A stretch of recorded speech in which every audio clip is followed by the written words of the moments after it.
group's not good. It's not as good as it should be. And I know for a fact that I can shoot better than this.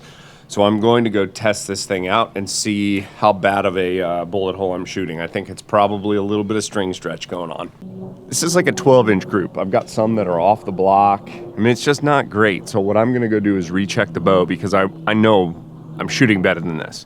Especially with that last group, I felt like the pin was just sitting right on the center, arrows were going off, and those HLRs were just a little spazzy. Let's go figure it out.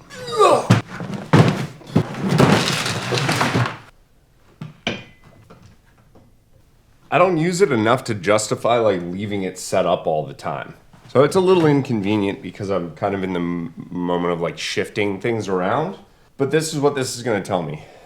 Am I in time? So I think that that's like the number one thing to check. Even before I paper tune and check any of that, I wanna make sure that fundamentally the bow is actually doing what it's supposed to be doing. Yeah, it looks like top cam hits maybe just a hair sooner than the bottom cam. It's not bad though. So let's tweak it a little bit. Let's tweak and let's advance that top cam just a hair to get it. Hopefully it's gonna be hitting perfect. I can't get it better than this. Now, there are some devices like Bowmar sells a device that basically is it's like a cable spreader. So it can get just a little bit of spread that I could advance this the correct way. But I would rather have my top cam fast than my bottom. So, gotta leave it. That cable, that string to the QAD is a little tight, so I guess there's a chance that that's pulling it out. Maybe. Let's give that a shot. Let's try to loosen that up just a hair.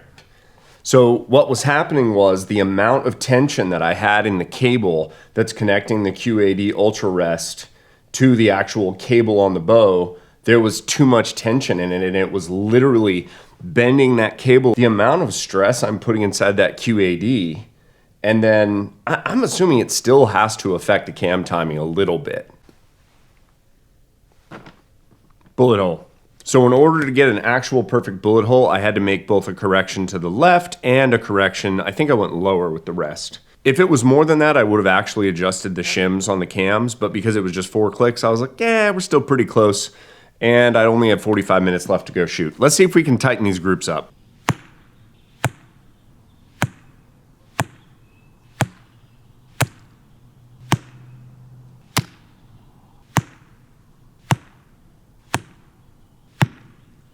I came inside because it started snowing, because naturally it was 70 degrees 2 days ago and now it's snowing. Welcome to the spring in Tennessee.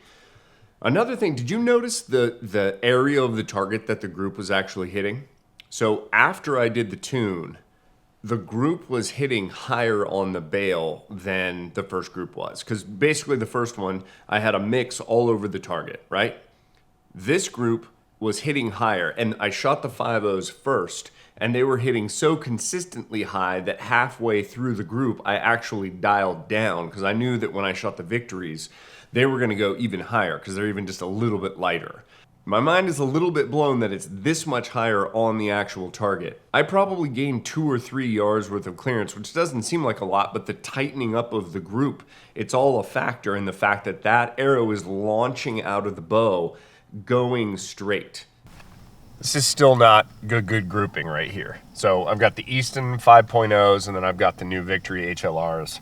Just behind the bow, after I literally just shot this group, there's no warm up, no nothing. And this group is half the size of what was happening earlier.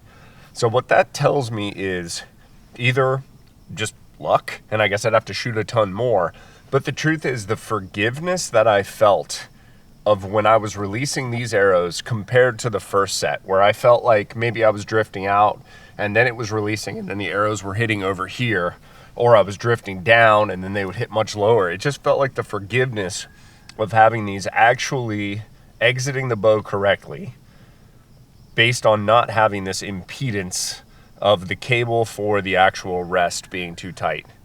Fascinating. This is not like the most amazing group, but it's about half what the other one was. And that's a big deal.